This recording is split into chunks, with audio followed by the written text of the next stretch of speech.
한 주간 동안 잘 지내셨지요? 사실 교회는 모임인데 모이면 말씀 듣고 또 기도하고 찬양하고, 특별히 교회는 찬양이 살아야 영이 살고 또 교회가 생명이 넘치는데요. 요즘 저희가 찬양을 못해서 거의 병에 걸릴 지경입니다. 그동안 화상으로 전에 했던 찬양들을 함께 보았는데, 오늘 특별히 이성윤 집사님께서 은총의 찬양을 함께 불러주셔서 너무 고맙습니다. 우리가 모여서 옛날처럼 찬양하지 못한다 하더라도 개인의 자리 있는 곳곳에서 입술로 또 마음속으로 찬양의 끈을 놓지 않았으면 좋겠습니다. 요즘 참으로 많이 안팎골이 어렵고 힘이 많이 들지요. 한국 교회가 참 어렵습니다. 제가 선거운동 하느냐고 전국에 있는 교회들을 여기저기 많이 돌아봅니다. 우리 기장교단은 수도권과 또 호남 지방의 교회가 많이 있습니다. 이번 기회에 전남에 있는 여러 섬들이 있는, 요즘 섬들이 다 다리가 놓아져 가지고요, 굳이 배 타지 않아도 갈 수 있게 돼 있습니다. 상당히 먼 지역이지만 진도라든지 신안군 이런 게 있는 아주 작은 교회들도 몇 군데 돌아보았습니다. 참 어렵습니다. 100년이 넘는 교회인데도 교인들이 10명도 안 되는 곳도 많이 있고요. 그분들조차도 대부분 다 70대, 80대 노인분들이라 시간이 갈수록 점점 주는 거예요. 요양원 가시고 또 하늘나라 가시고, 5년 후 10년 후가 희망이 있고 새로운 비전을 갖기보다는 점점 더 쇠퇴할 수밖에 없는 그런 현실. 그렇다고 교회가 새로운 역사를 만들 수도 없습니다. 왜냐하면 이것은 근본적으로 교회의 문제가 아니라 우리나라 사회 구조의 문제이기 때문에, 농어촌에 사람이 없는데요. 도시는 그래도 교회가 지금 어렵지만 우리 눈앞에 수많은 사람들이 왔다 갔다 하잖아요. 현실은 어렵지만 내가 열심히 해서 저 많은 사람들을 언젠가는 우리 교회로 전도해서 하나님의 이 놀라우신 성전이 주의 자녀들로 채워질 수도 있다라는 가능성을 눈으로 볼 수 있고 손으로 잡을 수 있잖아요. 농어촌은 그 자체가 안 됩니다. 빈집이 많고 인구가 줄고 아이가 없습니다. 전부 다 노인들만 있어서 그런 현실이 대단히 어렵다 하는 것을 몸으로 새롭게 느끼게 됩니다. 어제는 남원 지역을 갔었는데요. 남원은 또 며칠 전에 비가 너무 많이 와가지고 섬진강이 댐을 갑자기 방류하는 바람에 섬진강 주변에 있는 7개 시군이 물에 잠겨버렸어요. 흙탕물이 들어와서 내 집안에 있는 모든 가전제품, 책, 다 흙탕물에 잠겨버린 거예요. 너무 힘들고 어려운 지역들의 교회를 보면서 여기는 그래도 우리 성남은 좀 덜하지만 여러 지역에 수해로 고통당하는 교회와 주민들이 굉장히 많다는 것을 직접 몸으로 느낄 수가 있었습니다. 이것과 함께 또 우리 사회적으로는 한국교회가 참 요즘 너무나 부끄럽고 힘든 시기를 지나고 있습니다. 코로나가 처음 발생했을 때만 하더라도 여러 교회가 현수막들을 많이 걸었습니다. 교회가 함께합니다. 함께 극복해 갑시다. 우리가 열심히 기도하고 준비해서 이 위기를 이겨낼 수 있습니다. 이런 얘기를 많이 했는데, 지난주부터 그런 현수막 걸었던 교회들도 다 철거했어요. 더 이상 교회가 사회를 향해서 우리가 힘이 되겠습니다, 용기를 냅시다, 희망으로 나아갑시다, 이런 말조차 꺼낼 수 없을 정도로 교회가 사회로부터 지탄의 대상이 되고 있습니다. 너무나 힘든 시기이고요. 처음에 코로나가 발생했을 때 신천지가 사회적인 비판의 대상이 되었습니다. 지금은 그보다 더합니다. 왜냐하면 이단이지만 국민들 앞에 납작 엎드렸거든요. 자신의 잘못을 인정하고 사죄했습니다. 근데 지금 일어나고 있는 정강호 목사라는 사람은 오히려 사회에 나와서 뻔뻔하게 아무 잘못이 없다고, 이거 오히려 무슨 바이러스 테러 당했다고 뭐 이런 식으로 말도 안 되는 이야기를 국민들 앞에 하다 보니까 더 얄미운 거예요. 잘못했어도 자신의 잘못을 사죄하고 용서를 빌면 그래도 요만큼이라도 측은한 마음이 들 텐데, 이건 뭐 자신이 아무도 잘못이 없다고 그러고 검사도 받지 말라고 하고 조사도 방해하고, 그 여파가 광화문에 집회에 모였던 사람들이 전국적으로 다 흩어져 가지고 암암리에 바이러스가 전파되는 통로가 되고 있으니까 온 국민이 건강과 생업에 지장을 받으면서 그 모든 비난의 화살이 교회로 향하고 있습니다. 한국교회가 참 시련의 세월을 지나고 있습니다. 우리는 그런 교회와 그런 목사들을 취급도 안 하고 아무 관계도 없어요. 그러나 사회가 볼 때는, 세상 사람들이 볼 때는 그 교회나 이 교회나 다 교회라는 명칭을 달고 있기 때문에 비난으로부터 자유로울 수가 없는 겁니다. 개인의 신앙도 대단히 위험한 시기를 지나고 있습니다. 신앙이란 뜨거운 열정과 느낌을 잘 보존해야 되거든요. 그 보존하는 방식이 수천 년 동안 내려온 방식이 예배입니다. 최소한 일주일에 한 번은 모여서 하나님을 경배하고 찬양하고 말씀을 듣고 기도하고 성도의 교제를, 하나님의 증언을 함께 나눔으로써 약간 시들해지려고 같은 신앙을 다시 일으켜 세우고, 그 말씀대로 살아다 보니까 또 다시 하나님이 내게 임했다는 것을 체험하게 되고, 이것이 계속해서 반복되면서 더 깊어지고 넓어지고 뜨거워지는 것이 신앙 생활이에요. 그 신앙의 체험들이 우리 자녀들에게 다음 세대의 여러 가지 방식과 교육을 통해서 전승되어 온 것이 2000년의 기독교 역사입니다. 근데 이것이 일주일에 한번 모여서 그래도 그 신앙을 더 뜨겁게 하고 유지하고 전승하는 이 중요한 방식이 중단될 위기에 놓여 있는 겁니다. 참으로 어려운 시기를 지나고 있어요. 우리는 하나님 앞에 개인의 시련이든 공동체의 어려움이든 국가적인 고통이든 그 속에 하나님께서 어떤 중요한 의미를, 하나님의 구원의 섭리를 담고 있다고 고백하고 있습니다. 이게 대단히 중요해요. 시련 속에 의미가 있으며 그 시련 속에 하나님이 더 큰 구원의 섭리를 담고 있다는 것을 믿고 그 말씀을 붙들고 사는 게 대단히 중요합니다. 이것이 없으면 우리는 시련에 절망하게 되고 그 시련을 그냥 하나의 운 나쁜 것으로 지나쳐 버려요. 이 아픔과 시련을 더 좋은 계기로 승화시킬 수 있는 사람이 지혜로운 사람이고, 하나님 반드시 그 뜻을 우리에게 담아주셨습니다. 시련을 통해서 진짜와 가짜가 구별돼요. 하나님께서 시련을 통해서 옥석을 구별하는 겁니다. 우리가 좋은 질의 철을 얻기 위해서는 산에 가서 철을 캐는 게 아니죠. 철 성분을 담고 있는 돌을 많이 캐다가 거기서 철을 뽑아내는 겁니다. 어떻게 뽑아내요? 핀셋으로 뽑아내? 돌을 막 깨면 철이 우르르 나옵니까? 그러지 않죠. 아주 뜨거운 거대한 철광소를 가동해서 그 뜨거운 열로서 불순물과 철을 구분해내는 거죠. 이 뜨거운 열이 강할수록 순도 높은 철을 만들어내는 겁니다. 제철소에서. 또 제련소도 있죠. 그 광석에서 금, 은, 동, 또 소중한 그 금속들을 끄집어내서 새롭게 만들어내는데 제련소가 필요한 겁니다. 그 모든 것이 돌로서는 시련이죠. 그냥 내비두면 좋은데 그걸 캐다가 수천도 수만도의 뜨거운 불로 막 가열을 하니까 분해되잖아요. 그렇습니다. 시련의 의미는 첫 번째 옥석을 가리는 거예요. 참인 것과 아닌 것을 구별해내는 겁니다. 그래서 진짜 신앙인은 시련을 당해야 알 수 있습니다. 편안한 때, 아무런 어려움 없을 때는 진짜와 가짜를 구별하기가 어렵습니다.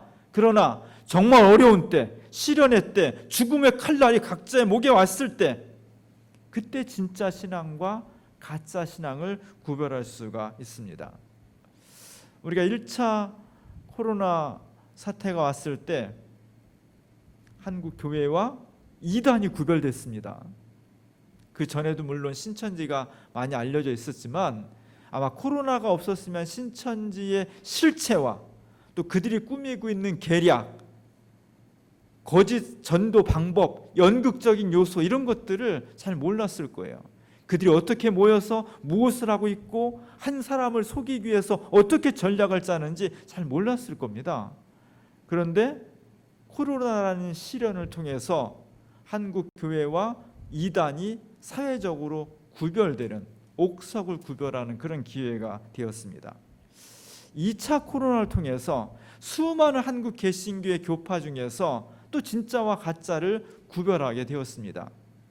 겉으로는 다 교회 간판을 걸고 있지만 정말 예수 그리스도의 뜻을 쫓아서 하나님을 사랑하고 이웃을 사랑하고 배려하면서 내가 이웃에게 도움이 되는 존재가 돼야지 부담이 되는 존재가 되어서는 안 된다는 그리스도의 뜻을 신실하게 쫓아가는 교회와, 교회라는 간판은 걸었지만 자기 이익을 쟁취하기 위해서 수많은 이웃들을 배려하지 않고 그들을 희생양으로 삼는 거짓 교회가 명확하게 구분이 되었습니다.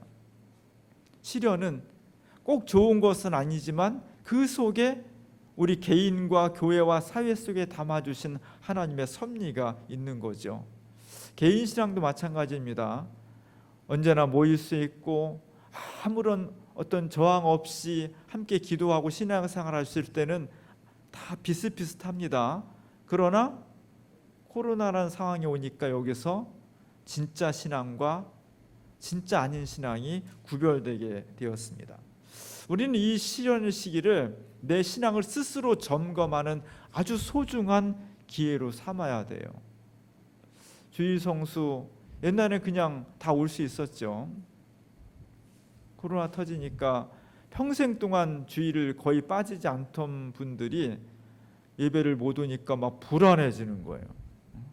주일 되는데 교회를 못 오니까 와서 직접 찬양하고 기도하고 사람과 만나서 은혜를 나누고 밥도 같이 먹고 찬송도 크게 부르고 이야기도 막 하고, 그래야 이제 한 주간의 어떤 쌓였던 것이 해소되고 또 새로운 용기와 믿음으로 한 주간을 살아갈 수 있는 힘을 얻는 것인데 이걸 못하니까 또 하나님 앞에 나와서 주의 이름 마음껏 부르면서 예배를 드려야 되는데 그게 안 되니까 막 불안하고 힘들고 어려웠습니다.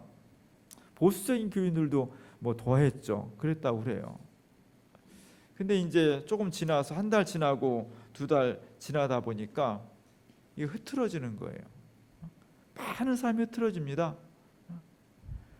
덤덤해지고요. 교회에 빠져도 옛날에 같으면 교회에 빠지면 번개불 맞을 것 같았는데 아무런 게 안 일어나는 거예요. 오히려 시간이 편리한 거예요.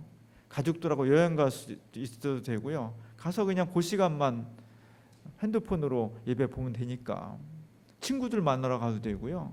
굳이 주일날 아침 8시, 9시부터 애들 막 깨워가지고 그냥 눈 비비면서 막 애들 데리고 막 부산 떨지 않아도 되고요.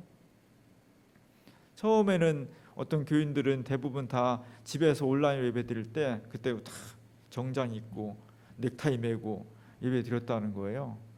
한 달 지나고 나니까요, 그냥 이 편한 복장으로 예배 드리고요.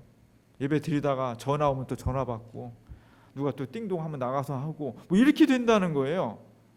예배 교회에 오면은 싫으나 좋으나 1시간 어쨌든 여기에 집중할 수밖에 없는데 집에서 온라인 예배를 드리다 보니까 집중이 안 되는 거예요. 그리고 점점 더 내가 정말 빨리 교회에 가야지, 빨리 교회 가는 다시 옛날처럼 주일에 와서 예배 드리는 날이 왔으면 좋겠다라는 간절한 마음이 생기는 분들도 있지만 또 한편으로 야, 이거 너무 편하다, 이렇게 예배 드리고 신앙생활 할 수 있다면 너무 편리하네, 이런 세상의 시류에 자기도 모르게 휩쓸려 간다는 겁니다. 제가 이걸 다 하나님께서 뭐 한 사람 한 사람 체크를 하진 않지만 이런 시련과 유혹의 시기에 우리를 각자가 자기 신앙을 체크해야 돼요. 나는 정말 진정으로 코로나가 빨리 끝나고 다시 옛날처럼 주님 앞에 나와서 예배 드리기를, 그러지 못하는 것을 안타까워하며 아파하며 그러고 있는가? 벌써 6개월 지나니까 이제 처음엔 그랬지만 이제 그 마음 다 사라지고 이것도 괜찮네, 이렇게 쉽게 너무 시류에 적응하고 있지 않은지 하나님 앞에 스스로 자기를 점검해야 돼. 그러지 않으면 우리는 이 시련에 담겨두신 하나님의 거룩한 고귀한 섭리가 다 무용지물 되는 거예요. 진짜 내 신앙을 재련해서 정말 금은동과 같은 그런 아름다운 그런 것들을 찾기 위해서 하나님께서 우리에게 시련을 주시는데 아무 의미 없이 그냥 지나가 버리는 겁니다. 우리가 주님 앞에 다시 나 자신을 온전히 세우고 정말 주님 앞에 한 사람의 인간으로서, 인격체로서 하나님 앞에서 점검받는 그런 기회가 됐으면 좋겠습니다. 오늘 이사야 선지자가 예루살렘 시민들을 향해서 목소리를 높이고 있습니다. 2700년, 800년 전에 이스라엘과 예루살렘은 강대국 아시리아로부터 참혹하게 침략을 당했습니다. 인류는 전쟁사예요. 전쟁이 끊인 적이 없습니다. 끝없이 전쟁이 이어지고 있고요. 20세기에 세계적인 전쟁이 굉장히 많았습니다. 1차, 2차 세계대전을 경험하면서 사람들이 아무리 전쟁이지만 그래도 뭔가 좀 우리 신사협정 같은 걸 맺자. 그래서 뭐 전쟁 포로법도 생기고 양민은 건들지 말자라는, 실제 전쟁이라면 그렇게 잘 되지 않지만 어쨌든 그런 협약이라도 맺어서 20세기 전쟁 이후에는 그런 것들이 좀 생겼어요. 2700년 전에는요 그런 게 어디 있습니까? 전쟁은 냉혹한 거예요. 잔인한 겁니다.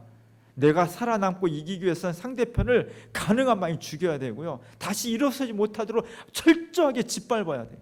그게 원칙이에요. 그게 정의였어요. 그래서 아시리아 나라가 예루살렘에 쳐들어와서 철저하게 짓밟았습니다. 예루살렘의 남자들 다 죽였고요, 남자는 다 죽이는 거예요. 여자는 다 끌고 가서 성놀이기로 삼거나 노비로 삼았습니다. 어린아이들도 노예로 삼았습니다. 이런 비참한 형국을 맞이하면서 예루살렘 사람들은 희망이 다 깡그리 무너진 거예요.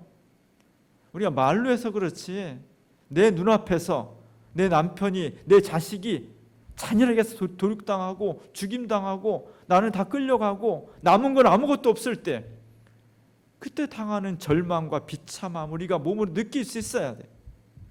하나님 말씀이 그래야만 살아오를 수가 있는 겁니다. 희망은 없고요, 눈물과 한숨과 곡소리만 난무했던 것이 이 당시 예루살렘의 상황이었습니다.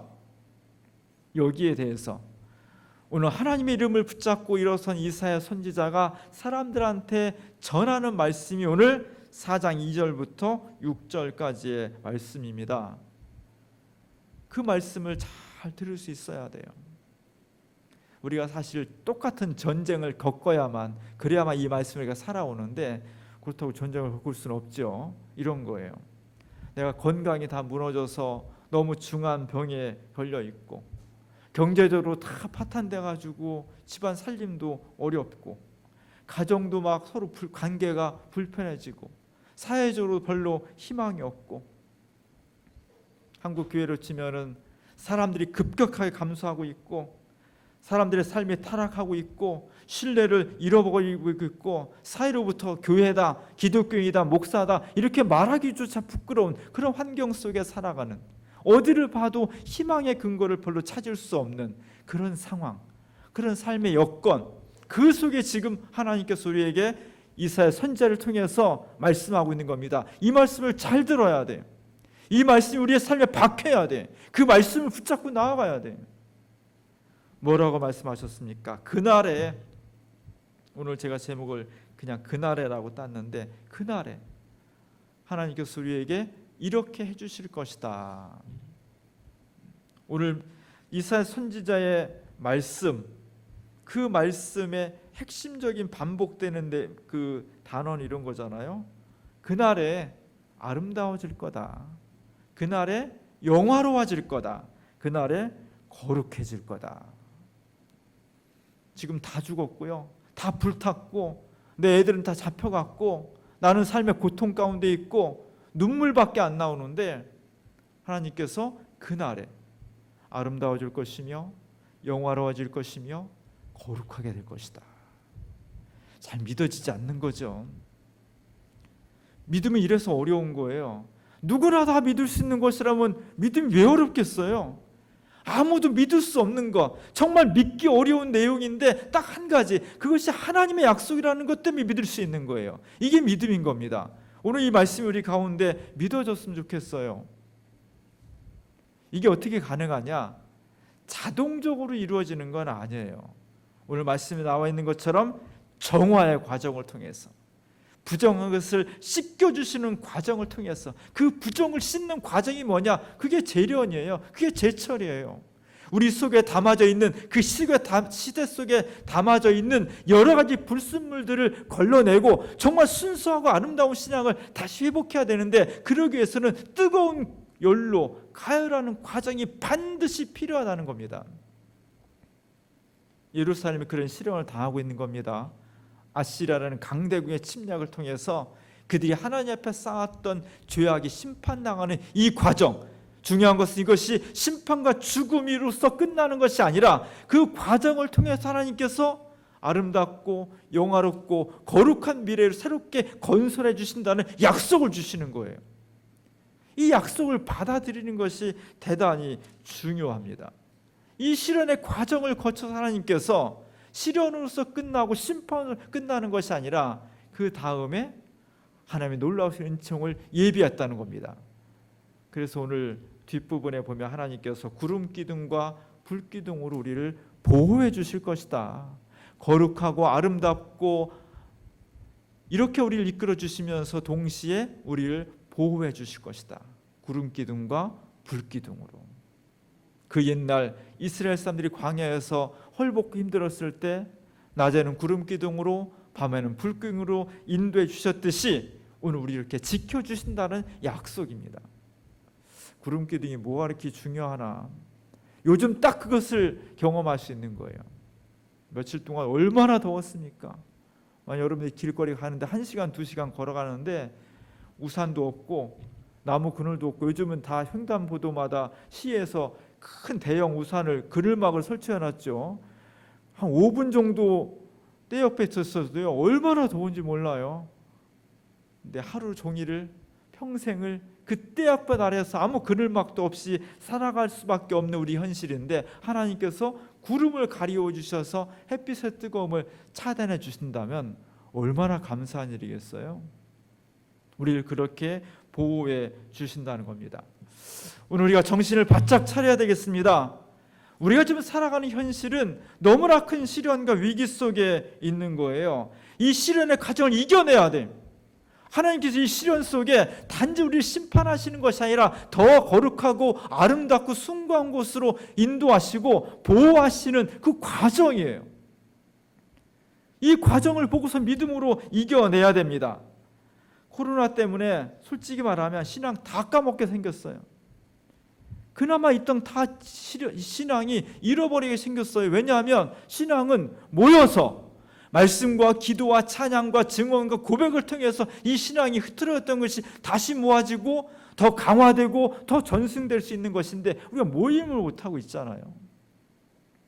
말씀도 약화됐고요, 찬양 못 부르고 있고요, 기도 잘 못하고 있잖아요. 정말 위기입니다. 이 위기를 벗어나기 위해서, 이 위기의 시련을 극복하기 위해서 마음 단단히 먹고 코로나 오기 이전보다 2배, 3배 노력을 해야 돼요. 그러지 않으면 어떻게 시련을 극복할 수 있겠습니까? 우리 거대한 우리 이 사회라는, 내가 몸담고 살아가는 가정과 사회와 역사의 거대한 물줄기가 쾌락으로, 편리함으로, 탐욕으로, 불신앙으로 우리를 막 떠내려가고 있는데, 그 힘이 너무너무나 거대한데 옛날과 같이 편안하게 그 정도의 열정을 가지고 이 급류를 극복해 나갈 수 없는 거예요. 지푸라기라도 잡는 심정으로 내가 이렇게 가만히 있다가는 내 신앙 다 잃어버릴 것 같은 위기의식을 가지고 내가 할 수 있는 한 최선을 다해서 다시 말씀을 붙잡고 다시 찬양을 되살리고 다시 기도하고, 직접 만나지 못하면 전화로라도 인터넷으로 다시 교류와 증언을 강화시키면서 이 위기의 시대를, 이 시대 속에서 옥석을 가리고자 하시는 하나님의 그 손길을 바라보면서 믿음으로 극복하려고 2배, 3배 노력을 해야 됩니다. 지푸라기를 잡는 심정으로 이 금리에 휩쓸려 내려가지 않으려고 노력을 해야 돼요. 그래야만, 그런 사람들에게 하나님께서 새로운 미래를 약속해 주시는 겁니다. 그날은 오토매틱으로 오는 게 아니에요. 누구에게나 다 일러져 있지만 누구에게 다 약속된 것이 아니라는 겁니다. 하나님의 말씀을 붙잡고 정말 주님의 보호하심을 믿으면서 내가 이렇게 연약한 존재인데, 그래서 시대의 이 급류에 휩쓸려 갈 수밖에 없는데, 코로나 이전보다 신앙을 지키고 전성하기가 10배는 어려워질 시기인데, 우리 자신도 편리함에 그냥 쉽게 빠져버리는 그런 나약한 존재인데, 그래도 하나님께서 우리를 굽어 살피셔서 믿음을 지킬 수 있도록 해주시고, 이 시대의 편리한 조류에 휩쓸려가지 않도록 우리를 지켜주시기 원합니다. 그래야만 하나님께 베풀어 주시는 약속하신 그날을 영광과 아름다움과 구름 기둥과 불 기둥으로 보여주시는 그날을 우리가 맞이할 수 있다고 고백하면서 우리가 신앙생활에 더욱더 매진해야 됩니다. 오늘 이사야 선지자가 하나님의 이름으로 이 위기의 시기에 새로운 구원의 말씀을 증언해 주셨습니다. 우리가 전쟁을 당한 건 아니지만 어찌 보면 소리 없는, 총성 없는 전쟁과 마찬가지예요. 영적으로는 다 초토화됐습니다. 다시 일으켜 세워야 됩니다. 누가? 우리 자신부터 이 말씀 붙잡고, 지금은 어렵고 힘들지만 하나님께서 우리에게 아름답고 영화롭고 거룩한 날을, 그 날에 베풀어 줄 것을 믿으면서 우리를 낮에는 구름 기둥으로 밤에는 불 기둥으로 보호하시는 그 손길을 확신하면서 이 위기의 시대의 시련 속에서 그리스도의 구원을 다시 세워나갈 수 있는 우리 모두가 될 수 있기를 주님의 이름으로 간절히 축원합니다. 기도하겠습니다. 주님, 시련을 맞이했습니다. 그 어느 때보다도 하나님의 자녀로 살아가기가 어려운 시대입니다.